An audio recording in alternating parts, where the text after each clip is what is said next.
जय हिंद प्यारे दोस्तों। स्वागत करता हूं आपके अपने नए परिवार टॉप तक में। उम्मीद करता हूं कि आप सभी को थोड़ा सा विलंब हो गया है, उसके लिए क्षमा प्रार्थी हूं। थोड़ा सा एक नई पीपीटी लगाई गई थी और थोड़ा सा टेक्निकल चीजों में कमजोर तो नहीं था, लेकिन आज दिखा दिया है टेक्निकल चीजों ने भी कि कहीं ना कहीं अभी और सीखने की आवश्यकता है। तो थोड़ा सा पीपीटी चल नहीं पा रही थी, उसकी वजह से थोड़ा सा विलंब हो रहा था। मैंने कहा कि बच्चों के सामने अगर जाकर फिर ऐसे पूछूंगा तो फिर बच्चों के सामने बेइज्जती होगी, इसलिए पहले ही पूछ लेता हूं। तो थोड़ा सा यहाँ पर उस चीज में लगा हुआ था। चलिए प्यारे दोस्तों, गुड मॉर्निंग सभी को। मेरा सुप्रभात है सभी का।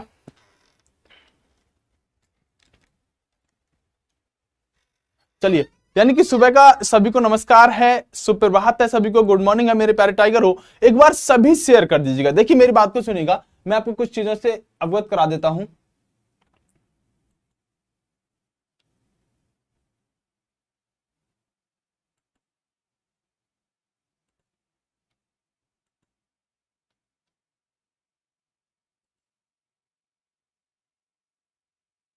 चलिए प्यारे दोस्तों, यानी कि प्यारे टाइगरों में आपको बता देना चाहता हूं कि आप ध्यान रखिएगा, आपकी जो क्लासेस हैं जो वहां पर चल रही थी, उसी की क्रम को, उसी की श्रेणी को आगे बढ़ाते हुए मैं आप सभी के लिए यहां पर क्लास लेकर आया हूं। यानी प्यारे टाइगरों, जो क्लासेस हमारी वहां पर चल रही थी, उन्हीं में से अगर मैं बात करूं तो उन्हीं क्लासेस को मैं यहां पर लेकर आया हूं। मतलब वहां भी पढ़ाऊंगा, ऐसी बात नहीं है, लेकिन यहां पर एक क्वेश्चनों की आज सीरीज लेकर आया हूं, क्योंकि मुझे यह जानना आवश्यकता कि कहीं एक दिन क्लास ना लेने से आप चीजों को भूल तो नहीं गए हो। तो एक बार बताओ, क्या आप चीजों को भूल तो नहीं गए हो? बस इतना बता दीजिएगा। इसलिए क्वेश्चन का आंसर अभी मत दीजिएगा। मैं जानता हूं कि आप फाइटर टाइप के व्यक्ति हो, आंसर आपने लगाना शुरू कर दिया होगा, लेकिन फिर भी आंसर मैं आपसे पूछूंगा। बस 1 सेकंड का मुझे समय दे दीजिएगा, जिससे मैं आपके कमेंट तक पहुंच पाऊं, बस इतना कर दीजिएगा। चलिए प्यारे दोस्तों,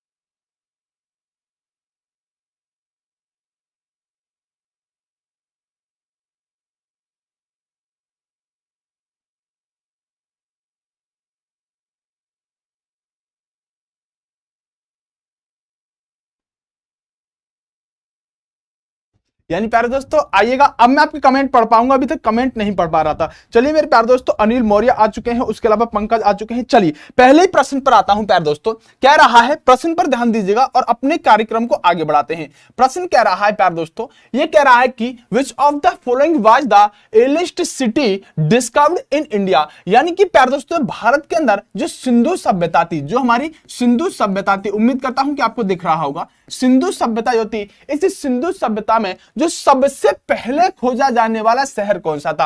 प्यारे टाइगरों, आपको अगर विजिबल तरीके से दिख रहा है, बहुत अच्छे तरह से दिख रहा है, तो अच्छी बात है। प्रणाम मेरे भाई, प्रणाम सभी को, नमस्कार। देखिए प्यारे टाइगरों, एक बार वीडियो को लाइक कर दीजिएगा सभी, और मैं बताता हूं। देखिए आप सभी को पता होना चाहिए कि एक व्यक्ति हुआ करते थे जिनका नाम था आरडी बनर्जी। क्या नाम हुआ करता था? आरडी बनर्जी। आरडी बनर्जी के द्वारा एक शहर खोजा गया, लेकिन वह शहर कब खोजा गया? वह शहर 1922 में खोजा गया। कब? 1922 में वह शहर खोजा गया। एक बार बताइएगा, ये आपको दिख रहा है या नहीं दिख रहा? उस शहर का नाम रहने वाला था मोहनजोदड़ो। यानी मोहनजोदड़ो उस शहर का नाम रहने वाला था, और आरडी बनर्जी ने 1922 में इसकी खोज की थी। कोई समस्या नहीं है प्यारे टाइगरों, एकदम क्लियर है मामला, एकदम क्लियर है। अब देखिए, अगर हम बात करते हैं हड़प्पा के बारे में, तो हड़प्पा की जो खोज की गई वो 1921 में की गई। यानी ये 1922 में, ये 1921 में। इसकी खोज जो की गई वो किसके द्वारा की गई? वो दयाराम साहनी के द्वारा की गई। यहां तक कोई समस्या? यहां तक कोई समस्या नहीं होनी चाहिए प्यारे टाइगरों, अगर मैं आपसे उम्मीद करता हूं तो। चलिए आगे बढ़ते हैं प्यारे दोस्तों, समझते हैं। चलिए, यहां तक तो आपने सभी ने जान लिया होगा। चलिए अब प्यारे दोस्तों आगे आपको समझने की आवश्यकता होगी कि अगला प्रश्न जो रहने वाला है उसमें हम जाने से पहले जानेंगे आंसर अब क्या रहने वाला होगा। देखिए आप समझ गए होंगे आंसर तो हड़प्पा ही रहने वाला है। और हड़प्पा जो है वो किस नदी के किनारे है? जो हड़प्पा है अगर आपसे पूछा जाए किस नदी के किनारे है तो आप ध्यान रखिएगा हड़प्पा जो है वो रावी नदी के किनारे है। सर याद कैसे करेंगे? सर याद कैसे करेंगे हड़प्पा किस नदी के किनारे है?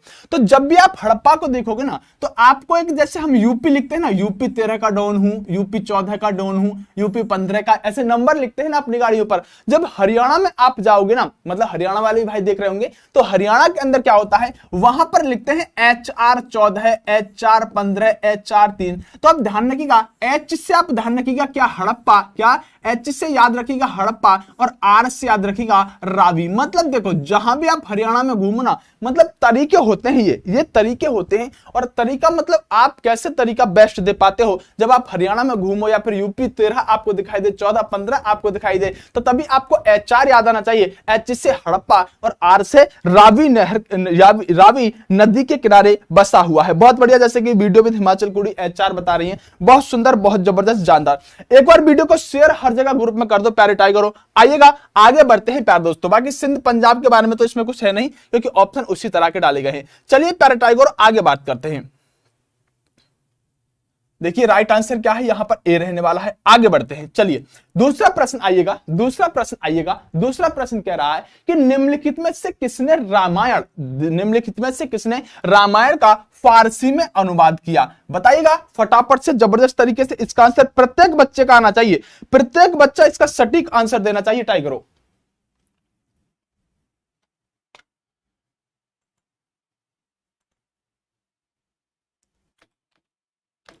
फटाफट बताओ जब तक मैं आपके कमेंट देख लेता हूं।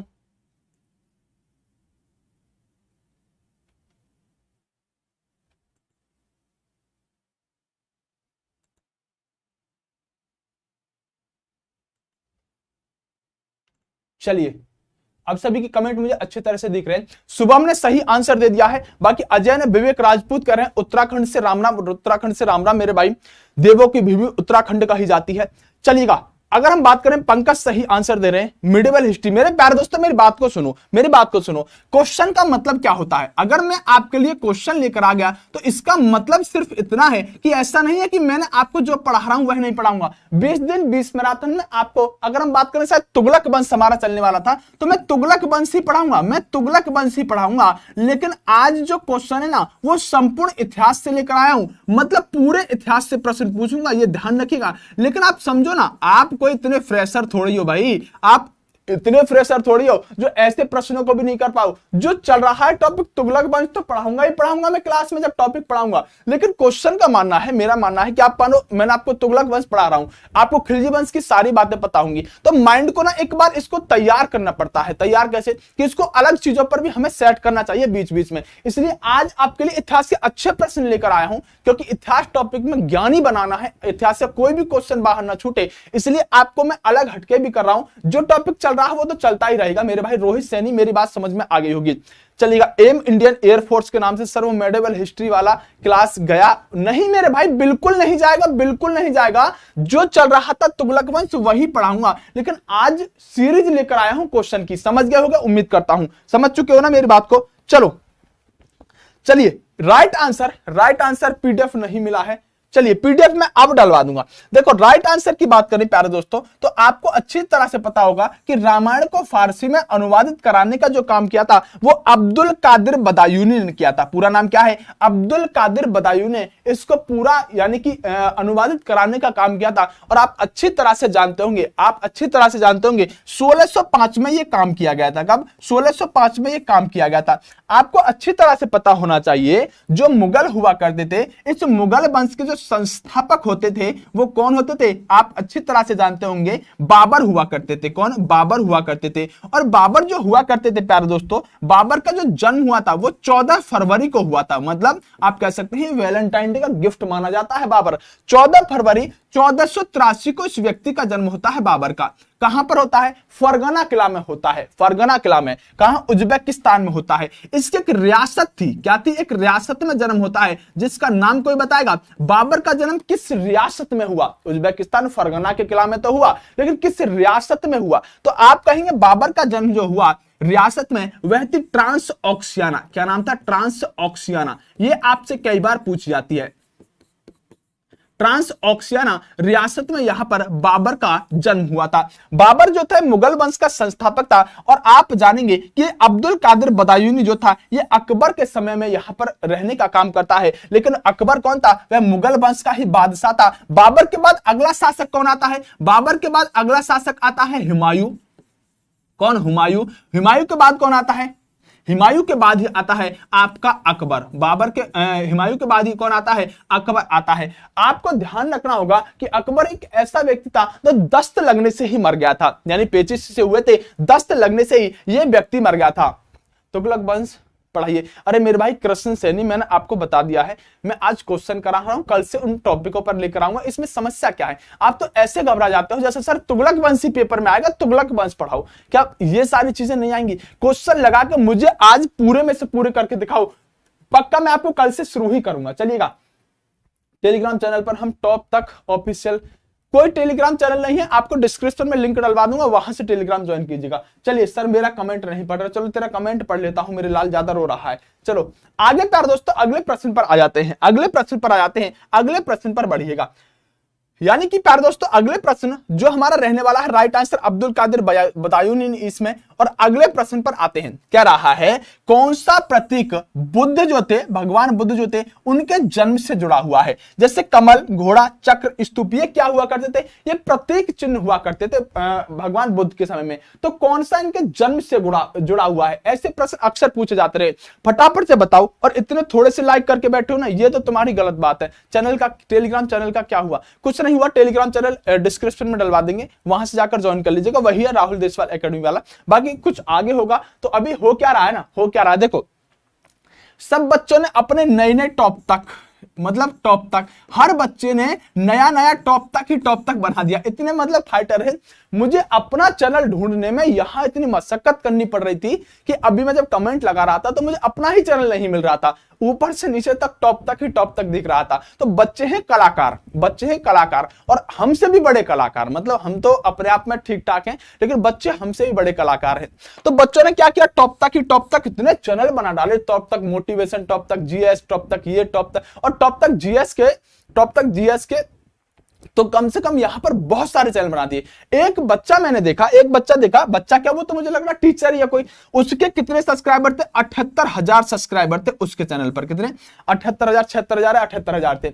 उस व्यक्ति ने क्या किया कि उस व्यक्ति ने यहां पर मेरा यहां पर लगा दिया फोटो, और मेरी एक ही वीडियो डाल दी, बाकी सारी की सारी वीडियो अपनी हटा दी, और 78,000 सब्सक्राइबर पर मेरा फोटो लगाकर थंबनेल पर लिख दिया कि प्यारे दोस्तों टॉप तक जीएस में 78,000 सब्सक्राइबर करने के लिए धन्यवाद। मैं खुद शॉक्ड हो गया। मतलब इसके जब इतने सब्सक्राइबर थे तो सारी वीडियो डिलीट करके मेरी ही वीडियो लगा दी और कहा कि 78,000 टॉप तक जीएस में करने के लिए धन्यवाद। इसलिए कह रहा हूं, कलाकारों से बचने के लिए, इनकी कलाकारी से बचने के लिए जो वीडियो के डिस्क्रिप्शन में लिंक दिया गया है ना, उस चैनल को सब्सक्राइब कीजिएगा। देखो कोई फर्क नहीं पड़ता कि अगर आप किसी के चैनल को सब्सक्राइब कर लेते हो, और कोई फर्क नहीं पड़ता अगर कोई ऐसा भी कर रहा है कि आप मेरे नाम से मोटिवेशन, फन या फिर कुछ भी चीजों को डाल रहे हैं। लेकिन होता क्या है कि देखो आप 30-40 सेकंड की कोई चीज डाल रहे हो तो इसमें कोई समस्या नहीं होती, कोई भी टीचर ऐसा नहीं होता कि आपको ये सब चीजें कॉपीराइट दे। लेकिन आप क्या करते हो, अब जैसे इसने किया, ये थोड़ा सा गलत हो जाता है। छोटी छोटी चीजें तो चल जाती है, लेकिन उसमें आप बड़े लेवल पर खेलने लगो तो वो थोड़ा सा फिर गलत हो जाता है। तो आइएगा प्यारे दोस्तों प्रश्न को जानते हैं। देखिए प्यारे टाइगरों, अगर मैं बात करूं प्यारे दोस्तों, अगर मैं बात करूं तो स्तूप जो हुआ करता था वो मृत्यु का प्रतीक हुआ करता था। किसका? स्तूप जो हुआ करता था वो मृत्यु का प्रतीक हुआ करता था। थोड़ा सा आज नया नया यहाँ पर पीपीटी लगा है तो थोड़ा सा आप मैनेज कर लीजिएगा। मतलब मैनेज का मतलब मैनेज तो आपको कुछ नहीं करना, मतलब थोड़ा सा लिखने में आज थोड़ा सा अजीब सा महसूस हो रहा है। चलिए अगर हम बात करें प्यारे दोस्तों, तो जो स्तूप हुआ करता था ये मृत्यु का प्रतीक हुआ करता था। और अगर आपसे पूछा जाए कि यहां पर जैसे गृह त्याग किया जाता था ना, जब घर से चले जाते थे, गृह त्याग का प्रतीक क्या हुआ करता था? गृह त्याग का प्रतीक यहां पर घोड़ा हुआ करता था। अगर हम प्यारे दोस्तों बात करें तो ध्यान रखिएगा, हमारा जो यहां पर जन्म का अगर आपसे प्रतीक पूछे तो आप कहेंगे कमल जो हुआ करता था वो जन्म का प्रतीक रहने वाला था। क्या? कमल जो था वो जन्म का प्रतीक रहने वाला था।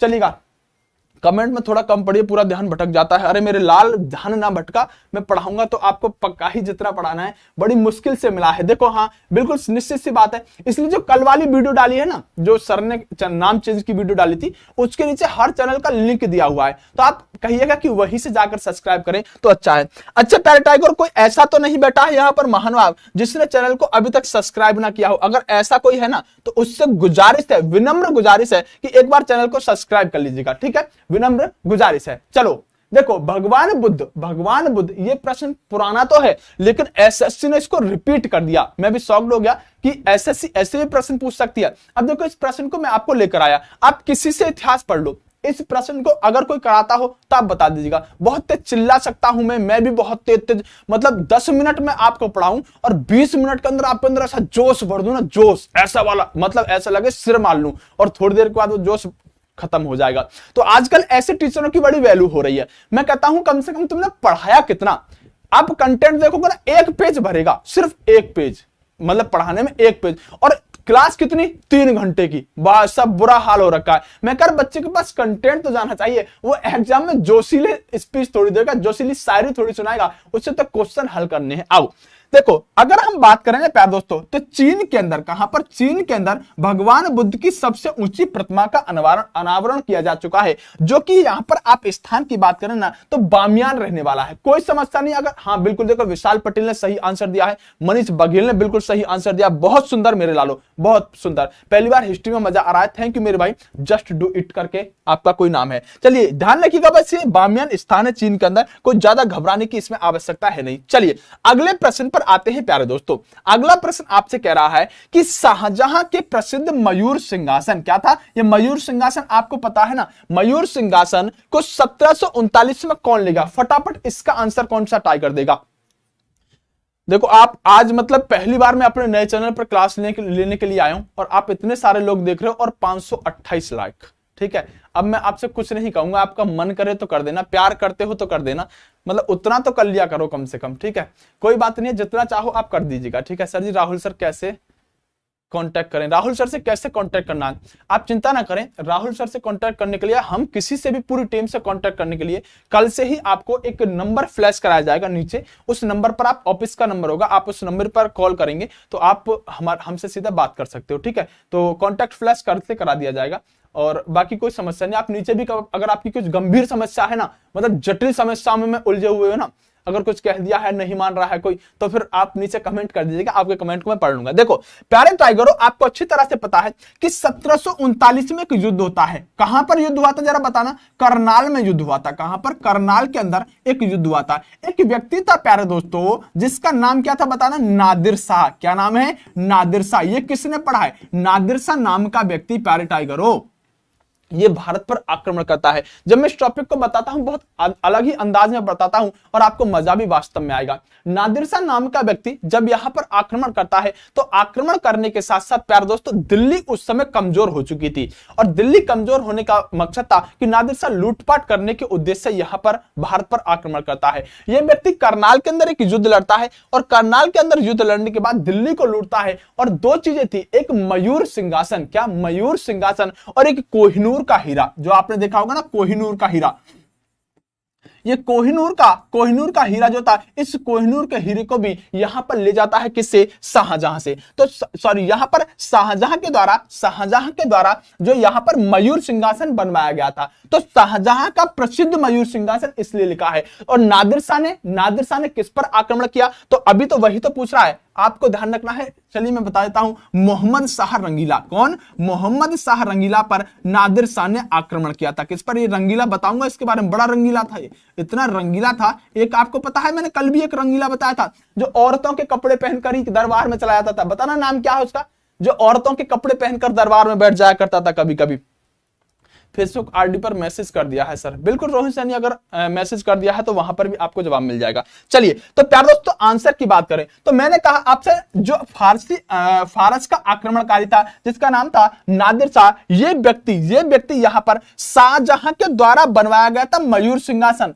और नादिर शाह ने किस पर आक्रमण किया? मोहम्मद शाह रंगीला पर, और यहां से कोहिनूर का हीरा और मयूर सिंहासन लेकर चला गया था। आप ध्यान रखिएगा, एक व्यक्ति था बेबादल खां। क्या नाम था? बेबादल खां। ये बेबादल खां जो था ना, ये बेबादल खां यहां पर मयूर सिंहासन को बनवाने का काम करता है। कौन? बेबादल खां मयूर सिंहासन को बनवाने का काम करता है। तो ये भी अपने दिमाग के अंदर सेट रखिएगा। चलिएगा, मयूर सिंहासन को जैसे होता है ना एक मिस्त्री टाइप का, कारीगर टाइप का, तो बेबादल खां था जिसने मयूर सिंहासन को बनाया था। अच्छा एक प्रश्न पूछूं कि मयूर सिंहासन पर बैठने वाला पहला शासक कौन था? आप आंसर देंगे शाहजहां, क्योंकि जिसने बनवाया वही तो उस पर बैठेगा, जिसने बनवाया वही तो उस पर बैठेगा। दूसरा, मयूर सिंहासन पर बैठने वाला अंतिम मुगल शासन कौन था? तो जिससे छीन कर ले गया वही अंतिम होगा, फिर कौन बैठेगा छीन कर ही ले गया। तो पहला शाहजहां जो मयूर सिंहासन पर बैठा, अंतिम मोहम्मद शाह रंगीला। बात क्लियर है? बिल्कुल, बेबादल खां। यहां पर लक्ष्मी प्रसाद ने सही आंसर दिया है सर।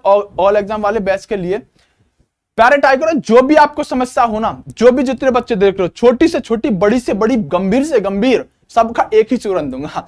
मतलब चूरन क्या है कि जो भी समस्या हो ना, इस वीडियो के नीचे कमेंट कर दो, मतलब 100% रिप्लाई दूंगा। खुद सिस्टम पर बैठकर खुद रिप्लाई दूंगा। कोर्स का अगर किसी को नहीं मिल रहा है, एप्लीकेशन की जानकारी और अगर वीडियो की जानकारी, क्लास कहां चलेंगे, जो भी मन में जिज्ञासा उठ रही है ना, अगर कोई ऐसा भी लग रहा है सर ऐप में हमको ये चीज समझ में नहीं आ रही है, टेस्ट सीरीज कहां से लगाएंगे, कैसे पेड कोर्स में जाएंगे, कैसे वीडियो मिलेगा, कैसे वीडियो को डाउनलोड करेंगे। होता क्या कि आपको एक विशेष उसमें दिया गया है ऐप के अंदर कि अगर आप उस ऐप के अंदर अगर आप कोई भी वीडियो डाउनलोड कर लेते हैं ना, अगर कोई भी वीडियो डाउनलोड कर लेते हैं, तो इसके अंदर खास बात क्या है कि उस वीडियो को डाउनलोड करके आप ऑफलाइन देखो। जैसे आप गए रेलवे स्टेशन पर, वहां पर फ्री का वाईफाई होता है, पता चला सुशील सर की 20 क्लास हो चुकी है, 20 की 20 डाउनलोड कर ली, उनके आपके कमरे में नेट नहीं आता, तो आप उन 20 को कभी भी आपके ऐप के अंदर ही डाउनलोड हो जाएंगी वो, मतलब उन्हें आप नेट ना होने पर भी देख सकते हो। तो आप ऐसे भी उस ऐप के अंदर वीडियो डाउनलोड करके रख सकते हो। समझ में आ गया होगा ना? चलिए अब प्यारे दोस्तों कमेंट बाद में करिएगा, वीडियो के बाद में पक्का रिप्लाई दूंगा खुद बैठकर। उम्मीद करता हूं कि बात समझ गए होगे। आइएगा, देखो जलियांवाला बाग जो था ये कहां पर है? अमृतसर के अंदर है। कहां पर है? अमृतसर के अंदर है। ये हत्याकांड जो था अमृतसर के अंदर है, जलियांवाला बाग हत्याकांड। ये नरसंहार किस वर्ष हुआ? एक व्यक्ति हुआ करता था जिसका नाम था जल्ली। क्या नाम था? जल्ली। ये जल्ली नाम के व्यक्ति की प्रॉपर्टी थी जलियांवाला बाग। जो जल्ली नाम का व्यक्ति था, उस व्यक्ति की प्रॉपर्टी थी जो जलियांवाला बाग कहा जाता है। अमृतसर यानी पंजाब के अंदर होता है।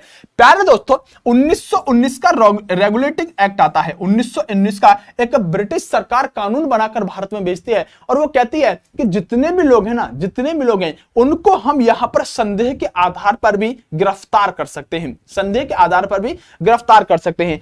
अब हुआ क्या? 1919 आपको पता है कि दूसरा विश्व युद्ध समाप्त हो रहा था। इस दौरान भारत के अंदर महात्मा गांधी जी की एंट्री हो चुकी थी और महात्मा गांधी हीरो बन के घूम रहे थे और भारत के लोगों को उत्तेजित करने की कोशिश कर रहे थे।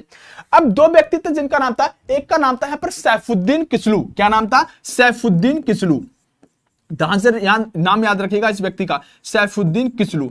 और ये सैफुद्दीन किचलू जो था ना प्यारे दोस्तों, ये किचलू आप ध्यान रखिएगा, सैफुद्दीन किचलू। और दूसरा था यहां पर प्यारे दोस्तों सत्यपाल। क्या नाम था? सत्यपाल। ये दोनों के दोनों रामनवमी के दिन, सत्यपाल मलिक और यहां पर सैफुद्दीन किचलू रामनवमी के दिन बहुत बड़ा एक महोत्सव निकाल देते हैं, एक रैली निकाल देते हैं। जबकि अंग्रेजों ने कहा था कि आप कोई भी ऐसी कार्रवाई नहीं करेंगे जिससे भीड़ इकट्ठा हो, जबकि ये भीड़ दोनों इकट्ठा करने का काम करते हैं। तो प्यारे दोस्तों इसलिए इनको कर लिया जाता है गिरफ्तार। क्या कर लिया जाता है? इनको गिरफ्तार कर लिया जाता है। अब इनको छुड़ाना कैसे है? इस बात पर चर्चा करने के लिए जलियांवाला बाग हत्याकांड में सभी भारतीय व्यक्ति बैठते हैं और रॉलेट एक्ट जो 1919 का आया था, इसका विरोध करने के लिए अमृतसर के जलियांवाला बाग हत्याकांड में बैठ जाते हैं। वहां पर एक व्यक्ति हुआ है, जो व्यक्ति हुए एक माइकल आर डायर और एक माइकल ओ डायर। यहां पर इन दोनों के दोनों व्यक्तियों ने यहां गोलियां चलवा देने का काम किया था, और गोलियां चलवाने के बाद इस व्यक्ति को मारने का काम, जो माइकल ओ डायर है, इसको मारने का काम 1940 में एक व्यक्ति करता है जिसका नाम है ऊधम सिंह। क्या नाम है? ऊधम सिंह। यहां पर ब्रिटेन के अंदर जाकर उस व्यक्ति को मारने का काम करता है। तो जलियांवाला बाग हत्याकांड कब हुआ था? तो 13 अप्रैल, कब? 13 अप्रैल 1919 में जलियांवाला बाग हत्याकांड हुआ था। 13 अप्रैल 1919 में जलियांवाला बाग हत्याकांड हुआ था। जिस समय जलियांवाला बाग हत्याकांड हुआ उस समय भारत के अंदर गवर्नर जनरल या वायसराय कौन था? तो चेम्सफोर्ड, जो मॉन्टेगू चेम्सफोर्ड था, वह यहां पर गवर्नर जनरल या वायसराय रहने वाला था। बहुत सुंदर, जबरदस्त, जोरदार, तगड़ा, एकदम दिल खुश कर देने वाला। देखो, इससे बड़ी क्या मेरे लिए खुशी की बात हो सकती है कि कल हमने चैनल बनाया और आज की वॉचिंग 1000 प्लस चल रही है। अब तो 1131 चल रही है। इससे बड़ी कोई खुशी की बात नहीं हो सकती। पता है ये क्या है? पता है ये क्या है? ये जितना भी है ना, ये आप सबका बस एक है, क्या? प्यार। इसको वैसे में आजकल है ना, आजकल ये वाला लव, ये बड़ा खतरनाक होता है। कई बार तो मैं खतरे में पड़ जाता हूं जब तुमको लव यू टू ऑल बोलता हूं, मैं कभी समस्या ना हो जाए। देखो, ये लव है ना, लव, प्यार मतलब क्या बोलते हैं इसको? प्यार। ये प्यार मतलब प्यार का जो एक एरिया है ना, वो हर जगह जाकर बदल जाता है। जैसे अपने मम्मी पापा से प्यार करते हो आप, जैसे मुझसे प्यार करते हो आप, अपने भाई से प्यार करते हो, अपनी बहन से प्यार करते हो, आप अपने रिश्तेदारों से प्यार करते हो, आप अपने मोबाइल से प्यार करते हो, ठीक है? उसी तरह आप मुझसे भी प्यार करते हो। तो ये प्यार की ही तो बदौलत है जो आप इतनी बड़ी संख्या में आते हो। बात सही है कि नहीं? बताओ किस किस ने प्यार किया है? सबसे पहले एक बात बताओ, किस किस ने अपनी जिंदगी में प्यार किया है? कोई है ऐसा लाल जो यही कहे सर मैंने प्यार किया था, हमने भी कभी प्यार किया था? कोई है? चलिए, प्रश्न का आंसर मैं अभी बताता हूं, फटाफट से बताओ किस किस ने अपनी जिंदगी में प्यार किया है, और फिर मैं बताऊंगा मैंने किससे प्यार किया था। फटाफट से एक बार बताओ तुमने किससे प्यार किया है। और मैं भी आज बता दूंगा, खुलासा कर दूंगा मैंने किससे प्यार किया था। आज नाम ही बता दूंगा। तैयार हो? मैंने किया है। चलिएगा, चलिए, छोड़ो ना सर। अरे ऐसे कैसे छोड़ दें यार, ऐसे कैसे छोड़ दें? चलो, मैंने किया है, मैंने किया है। अरे वाह, यस सर, मैंने किया है।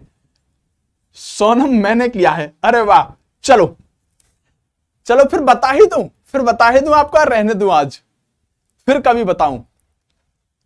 चलो, I love you, I love my family. बिल्कुल, परिवार से तो प्यार करना बनता ही है। चलिए, मैंने क्या है, चलो चलो, अब बता नहीं रहा, चलो बता ही देता हूं। आप कहोगे पता नहीं सर कहां पर आपने हमको इस तरह से रख दिया, हम तो सोच रहे थे सर कुछ बताओगे, लेकिन आपने कुछ बताया नहीं। आज बताता हूं दुनिया में सबसे प्यारी चीज, और जिससे मैं सबसे ज्यादा प्यार करता हूं, आज उसका नाम ही बता देता हूं आपको। ठीक है, तैयार हो ना? मेरा नाम लीजिए। इतने तेज कमेंट चल रहे, पढ़ा दो। अरे भाई पढ़ा दूंगा यार। एक बात बताओ, मुझसे जितनी बकवास कम मैं करता हूं, शायद ही यूट्यूब पर कोई करता होगा। मतलब फालतू की चीजों पर मैं कभी बात ही नहीं करता, देख लिया होगा आपने। लेकिन कभी कभी तो हमारा भी मौका आता है ना। पहले दिन यार उत्थान हो रहा है, आज पहले दिन चैनल पर लाइव ले रहा हूं, तो थोड़ा बहुत तो बनता है ना सर, मम्मी से नहीं। चलिए, आई लव यू। देखो, एक मेरा यहां पर सबसे ज्यादा प्यार जिससे किया है ना, आज इसका नाम ही बता रहा हूं। बताना मत किसी को, ठीक है? और ये किसी को शेयर मत कर देना कभी इधर उधर जाकर, कभी उसको बदनाम कर दो, ठीक है ना? बता रहा हूं, चलो रेडी है सभी मैं। चलो, आप कहोगे कि माता पिता तो अपनी जगह होते हैं। सच बताऊं कि दुनिया में जो सबसे ज्यादा प्यार करने योग्य चीज है ना, जिससे कहते हैं कि दुनिया में सबसे ज्यादा प्यार किससे किया जा सकता है, तो मैं आज आपको बता देता हूं कि सबसे ज्यादा प्यार किससे किया जा सकता है। और अगर मौका मिले ना, तो कभी आप उससे प्यार करके देखना। आपको दुनिया में सबसे नायाब चीज होती है आपका भाई। दुनिया में अगर मैंने सबसे ज्यादा प्यार किया है, यहां तक भगवान से भी ज्यादा अगर मैंने किसी को प्यार किया है, तो मेरा भाई। मैंने इससे ज्यादा कभी किसी को नहीं चाहा। ये मेरा बड़ा भाई और मेरे लिए सब कुछ है। और इतना कुछ है कि माता पिता अपनी जगह होते हैं, भगवान अपनी जगह होता है, और मेरे लिए दुनिया में सबसे बड़ी चीज अगर कोई है तो मेरा भाई। बस इतना बता दिया है, इससे सबसे ज्यादा प्यार किया है। चलो फिलहाल आगे बढ़ते हैं। जब भाई लिखता हूं तो थोड़ा सा दिल में थोड़ी सी यहां पर आ जाती है भाई के लिए। और आज मेरा भाई मुझसे बहुत ज्यादा प्यार करता है, ये भी सबसे अच्छी बात है। ऐसा नहीं है कि मैं ही प्यार करता हूं, मतलब ये प्यार एक तरफा प्यार नहीं है, दोनों तरफ से प्यार है। और दुनिया में अगर आपको कभी मौका मिले ना, अगर कोई बहन है तो अपने भाई से प्यार करिएगा, अगर कोई भाई है तो अपने भाई से प्यार कीजिएगा। दुनिया में जो भाई है ना, उससे ज्यादा प्यार आप किसी से मत करिएगा, और आप पाएंगे कि सबसे ज्यादा सच्चा प्रेमी ही आपका भाई होता है, बहन का भी और भाई का भी। चलिए प्यारे दोस्तों, आगे चलते हैं और आगे बढ़ते हैं। अगला प्रश्न पर आता हूं कि मुस्लिम लीग की स्थापना कब हुई थी। देखो, मुस्लिम लीग की स्थापना 1906 में हुई थी। एक स्थान पड़ता है ढाका। अजीमुल्ला खां यहां पर, और हम कह सकते हैं यहां पर ढाका के अंदर हुआ क्या था, मैं पूरी बात को बताता हूं प्यारे दोस्तों। सलीमुल्लाह खां के बारे में बताता हूं प्यारे दोस्तों। 1906 एक ऐसा समय चल रहा था, मेरे भाई तू मेरी करता है, मैं करता हूं मेरे भाई से, बिल्कुल सही बात है। चलो बिल्कुल आओ प्यारे दोस्तों। हुआ क्या था प्यारे दोस्तों कि आप अच्छी तरह से जानते हैं प्यारे दोस्तों कि ये समय जो था ना, ये 1905 का बोया गया एक बीज था। चलो बताता हूं अच्छे से। 1905 में बोए गए एक बीज का परिणाम था ये मुस्लिम लीग की स्थापना होना।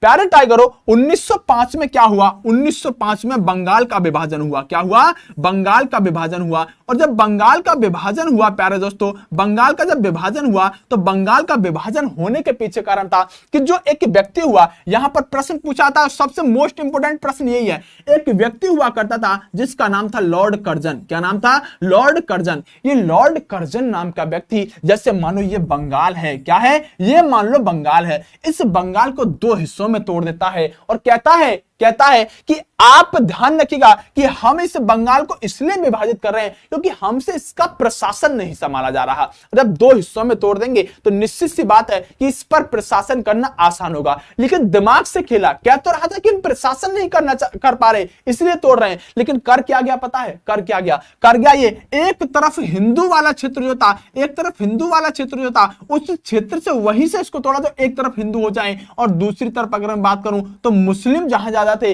उनको तोड़ने का काम किया, जिससे जाति के आधार पर एक दूसरे लड़ना शुरू कर दें और आगे चल के ये भारत जो उन्नति की तरफ बढ़ रहा है। मैंने कहा जब भी विकास को रोकना हो, जब भी डेवलपमेंट को रोकना हो, जब भी उन्नति को रोकना हो, तो लोगों को धर्म की याद दिला दो। ये लोग आपस में लड़ भिड़ कर उन्नति को, विकास को, डेवलपमेंट को भूल जाते हैं और आपस में ही लड़के रह जाते हैं। कर्जन ने यह बात समझाई हमें जब बंगाल विभाजन हुआ, आपस में लोग मिलने लगे, आपस में एक दूसरे के साथ थोड़ी सी समस्या होने लगी। हालांकि लोगों ने यहां पर एक दूसरे को राखी बांधने का भी प्रतीक चलाया था कि एक दूसरे को, हिंदू मुस्लिम को राखी बांध रहा था। ईद पर हिंदू मिलने जा रहा था, यहां पर मुस्लिम से मुस्लिम रक्षाबंधन पर राखी बांधने का काम कर रहा था, गले मिल रहे थे। लेकिन कुछ लोग उसमें से ऐसे निकले, कहते हैं ना कि एक मछली पूरे तालाब को गंदा कर देती है। ज्यादातर लोगों में प्रेम था, लेकिन उसमें से कुछ लोगों ने क्या किया कि 1905 के बंगाल विभाजन के बाद कह दिया हमें एक नई पार्टी चाहिए जिसका नाम क्या होगा? मुस्लिम लीग। तो मुस्लिम लीग के पीछे उत्थान का कारण, इसके डेवलप होने का, इसके बनने का कारण क्या था?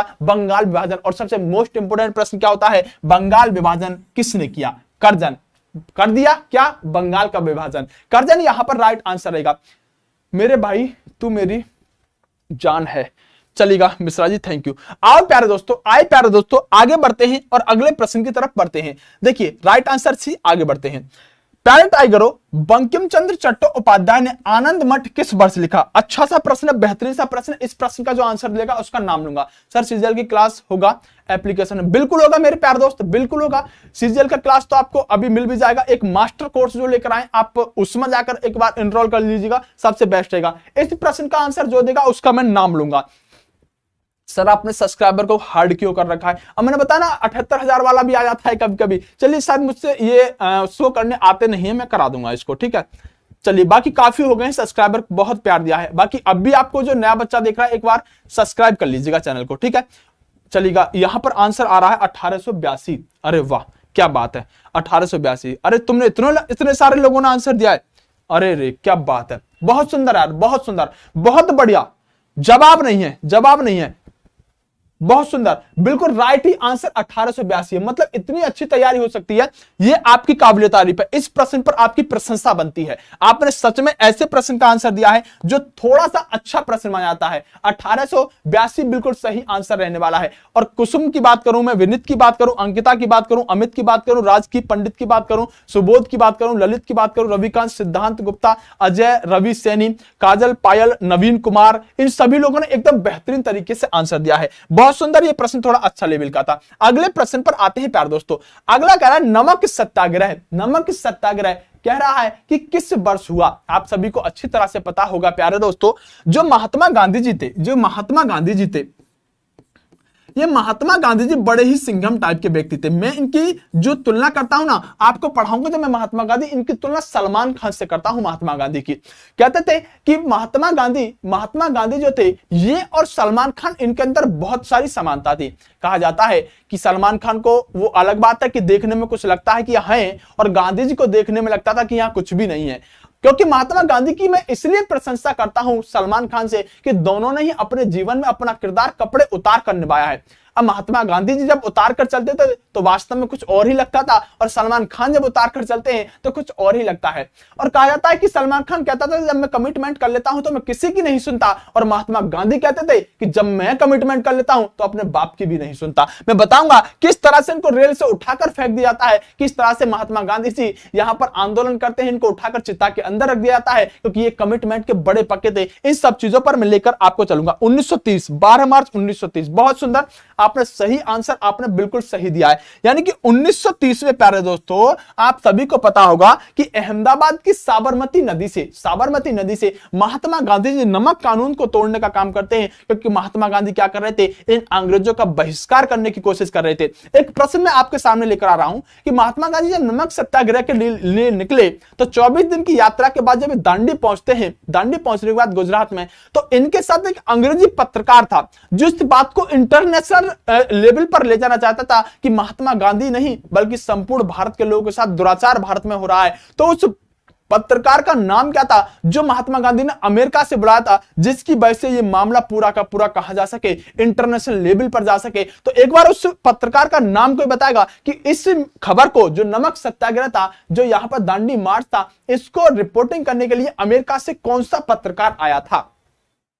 चलेगा, कोई इस प्रश्न का आंसर बताए। अमेरिका के उस पत्रकार का नाम क्या था? बिल्कुल 12 मार्च 1930 आपका सही है, जिशान खान IAS। चलिएगा सर सुनो प्लीज, हिस्ट्री राहुल देशवाल पर हुई।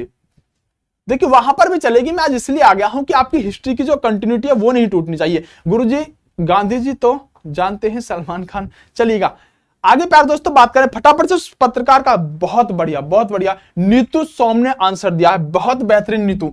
इस पत्रकार का नाम था वेब मिलर। ये वेब मिलर नाम का व्यक्ति जो था, वेब मिलर नाम का पत्रकार जो था, ये एक पत्रकार था, न्यूज रिपोर्टर था, जो यहां पर इस पूरी की पूरी रिपोर्टिंग को करने का काम करता, जिससे ये मामला क्या है, इंटरनेशनल लेवल का बन सके। मैं इस बात को बताऊंगा। अगर प्यारे दोस्तों आगे बात करते हैं तो आप ध्यान रखिएगा, एक और प्रश्न पूछा जाता है, गांधी इरविन समझौता कब हुआ? गांधी इरविन समझौता कब हुआ? तो देखो इसमें आपको कहीं ना कहीं ऐसे नहीं लिखता वन इरविन, विन मतलब विन, वन सा लगता है ना, तो देखो यहां पर भी वन आता है, ऐसे याद रखिएगा, इरविन। ठीक है, बात क्लियर है प्यारे दोस्तों, बात क्लियर है एकदम बेहतरीन तरीके से। तो गांधी इरविन समझौता कब हुआ? 1931 में हुआ। बात क्लियर है। ये दोनों के दोनों बड़े कंफ्यूज करते हैं, इसलिए थोड़ा सा अपने माइंड में सेट कर लीजिएगा। आइए प्यारे दोस्तों अगले प्रश्न पर आते हैं। कैबिनेट मिशन किस वर्ष भारत आया? तो प्यारे टाइगरों, इस कैबिनेट मिशन के अंतर्गत जब कह सकते हैं 1946 में यह मिशन भारत में आता है। 1946 आया क्यों? क्योंकि इसको बनाना था संविधान निर्माण के लिए। संविधान इसको नहीं बनाना था, बल्कि हम ये कह सकते हैं कि संविधान सभा का निर्माण करना था। किसका? संविधान सभा का निर्माण करना था। और संविधान सभा का निर्माण करने के बाद आपको पता है स्टेफोर्ड क्रिप्स, एवी अलेक्जेंडर और हम कह सकते हैं पेंथिक लॉरेंस नाम के व्यक्ति यहां पर इसके अंदर आते हैं। तीनों व्यक्तियों में से अगर मैं आपसे बात करूं अध्यक्ष कौन थे, तीन व्यक्ति जो थे इनमें से अध्यक्ष कौन थे, एक हेड था, तो आप कहेंगे अध्यक्ष का नाम आपसे कई बार पूछा जाता है, नाम याद रखिएगा पेंथिक लॉरेंस। क्या नाम है, पेंथिक लॉरेंस, ध्यान रखिएगा जरूरी प्रश्न है। पेंथिक लॉरेंस इस कैबिनेट मिशन के अध्यक्ष थे। किसके, जो कैबिनेट मिशन आया था इसमें 3 लोग थे, एवी अलेक्जेंडर, स्टेफोर्ड क्रिप्स और पेंथिक लॉरेंस। तो हेड कौन थे तीनों में, पेंथिक लॉरेंस हेड रहने वाले थे। संविधान सभा जो थी प्यारे दोस्तों, इस संविधान सभा को बनाने के लिए यह कैबिनेट मिशन भारत में आया था। संविधान सभा की पहली बैठक कब हुई, पहली बैठक प्यारे दोस्तों 9 दिसंबर, क्या कह सकते हैं, 9 दिसंबर 1946 को पहली बैठक होती है। 9 दिसंबर 1946 को पहली बैठक होती है, जब सच्चिदानंद सिन्हा को, किसको, सच्चिदानंद सिन्हा को इसका अस्थायी अध्यक्ष बनाया जाता है। 9 के बाद 11 दिसंबर 1940 को संविधान सभा की दूसरी बैठक होती है, जिसमें राजेंद्र प्रसाद को क्या बना दिया जाता है, राजेंद्र प्रसाद को यहां पर परमानेंट यानी कि स्थायी अध्यक्ष बना दिया जाता है। एक और बात ध्यान रखिएगा, इसी दिन एक व्यक्ति थे एच.सी. मुखर्जी, क्या नाम है, एच.सी. मुखर्जी। एच.सी. मुखर्जी नाम के व्यक्ति को उपाध्यक्ष बनाया जाता है। क्या, एच.सी. मुखर्जी नाम के व्यक्ति को उपाध्यक्ष बनाया जाता है। 9 के बाद 13 दिसंबर 1940 को, 13 दिसंबर 1940 को संविधान सभा की तीसरी बैठक होती है, और इसके अंतर्गत 13 दिसंबर 1940 को जवाहरलाल नेहरू उद्देश्य प्रस्ताव पेश करते हैं, जो कि यहां पर हम कह सकते हैं जिसका उद्देश्य क्या था कि किस आधार पर यहां पर संविधान बनेगा, यह 13 दिसंबर 1940 को प्रस्तुत किए गए जवाहरलाल नेहरू के द्वारा उद्देश्य प्रस्ताव में यह बात कही गई थी। बात क्लियर है प्यारे दोस्तों, बात क्लियर है, बिल्कुल। आगे बढ़ते हैं और आगे जानते हैं प्यारे दोस्तों अगले प्रश्न को। 1940 एकदम दिमाग के अंदर बैठ जाना चाहिए। अगला प्रश्न आपसे कह रहा है प्यारे दोस्तों, हर्षवर्धन की जीवनी किसने लिखी, फटाफट से बता दो। चलो सर जी, पीजीटी का बैच कब से शुरू होगा, एग्जाम आने वाला है। हिंदी वाले सर इसके बारे में आपको जानकारी दे देंगे। सुशील सर, हम आपसे बहुत प्यार करते हैं, नो डाउट, पर आप अच्छे भी बहुत हैं, टाइम टेबल नहीं बताते, ओके, पर सर आप बच्चों को डाउट एकत्रित करके एक, ओके। कमल कुमार, मैंने आपकी बात सुन ली, एक बार कमेंट में और इसी बात को लिख दीजिएगा, मैं आपको वहां पर जवाब दे दूंगा। फटाफट से इस प्रश्न का आंसर दे दो भाई, इस प्रश्न का आंसर दे दो। चलो, जो हर्षवर्धन की जीवनी है, जो हर्षवर्धन की जीवनी है, वो यहां पर बाणभट्ट ने लिखने का काम किया है। किसने लिखा है, बाणभट्ट ने इसको लिखने का काम किया है। बहुत सुंदर आपने आंसर दिया है, बहुत जबरदस्त आपने आंसर दिया है, बहुत बढ़िया। अगले प्रश्न पर आ जाता हूं, अगले प्रश्न पर आ जाता हूं, और अगला प्रश्न क्या कर रहा है, ऋग्वेदिक आर्य भारत में कहां रहते थे। प्यारे दोस्तों, ये आर्य शब्द जो है ना, आर्य शब्द, ये आर्य शब्द जो है इसका अर्थ क्या है, आर्य शब्द का अर्थ है, और ये एसएससी ने पूछा है, आर्य शब्द का अर्थ होता है महान। क्या नाम है, आर्य शब्द का अर्थ होता है महान, और आप कह सकते हैं सप्त सिंधु क्षेत्र में, किसमें, सप्त सिंधु क्षेत्र में आर्य रहने का काम करते थे। अगले प्रश्न पर आ जाते हैं प्यारे दोस्तों, अगले प्रश्न पर आ जाते हैं प्यारे दोस्तों। अगला प्रश्न कह रहा है, स्वतंत्रता आंदोलन के संबंध में निम्नलिखित में से किस कथनों में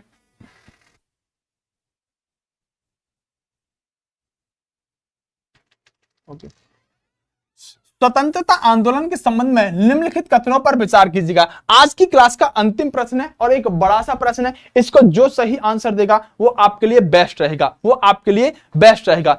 चलिए प्यारे दोस्तों, पहला कह रहा है कि 1907 में सूरत अधिवेशन के रूप में कांग्रेस 2 दलों में बटी। ये बताओ कि ये सही है या गलत है, क्योंकि लास्ट में यहां पूछेगा इनमें से कौन सा कथन सही है, इनमें से कौन सा कथन सही है। दूसरा क्या कह रहा है, गंगाधर तिलक ने देश के युवाओं में एक नई भावना जगाने के लिए महाराष्ट्र में गणपति और शिवाजी के त्योहारों को पुनर्जीवित किया। दूसरा ये हो सकता है तथ्य, पहला ये दूसरा। तीसरा क्या है, अरविंद घोष ने अलीपुर बम मामले के सिलसिले में गिरफ्तार किया गया। तो बताओ अरविंद घोष को क्या अलीपुर बम मामले में गिरफ्तार किया गया था? फटाफट से इसका आंसर कौन बताएगा? First wrong, second answer, second सही है। 1907 में सूरत अधिवेशन के रूप में कांग्रेस 2 दलों में बटी, इसको गलत बता रहे हो। Both are right, large size, इससे ज्यादा बड़ा नहीं हो सकता, इसलिए मैंने प्यारे दोस्तों पढ़कर बता दिया है। चलो, इस प्रश्न का राइट आंसर पहला और दूसरा दोनों ही सही है। 1907 में ही तो सूरत विभाजन हुआ था, पहला दूसरा दोनों सही है। तब आप कह सकते हैं कि प्यारे दोस्तों इसका डी आंसर रहेगा, क्योंकि अरविंद घोष को भी अलीपुर बम मामले में ही गिरफ्तार किया गया था। तीनों ही प्यारे दोस्तों इसके अंदर बिल्कुल सही है। अलीपुर बम मामले में अरविंद घोष को यहां पर गिरफ्तार किया गया था। प्यारे टाइगरों, वीडियो अगर जिसने भी लाइक नहीं किया ना, एक बार लाइक तो कम से कम कर दो। मैं कल से तुगलक वंश को ही शुरू करूंगा, इसे चैनल को सब्सक्राइब, जिसने सब्सक्राइब नहीं किया ना फटाफट से सब्सक्राइब कर लो। तुगलक वंश ही पढ़ेंगे, क्वेश्चनों की क्लास आपके लिए लेकर आया था, तो बेहतरीन तरीके से अंदाज में आगे बढ़ते रहेंगे। चैनल जिसने भी सब्सक्राइब नहीं किया है, चाहे हमारा टॉप तक मेन चैनल हो, चाहे रीजनिंग का टॉप तक का चैनल हो, चाहे हमारा डिफेंस का टॉप तक का चैनल हो, जितने भी चैनल है ना, आपको उस पर कुछ ना कुछ नया मिलेगा। तो मेन चैनल के साथ साथ इन सभी चैनलों को भी सब्सक्राइब कर लेंगे तो आपको आने वाले समय में फायदा मिलने वाला है। तो प्यारे दोस्तों, बेस्ट ऑफ लक, नमस्कार, जय हिंद। मिलते रहेंगे, चलते रहेंगे, इसी तरह बढ़ते रहेंगे।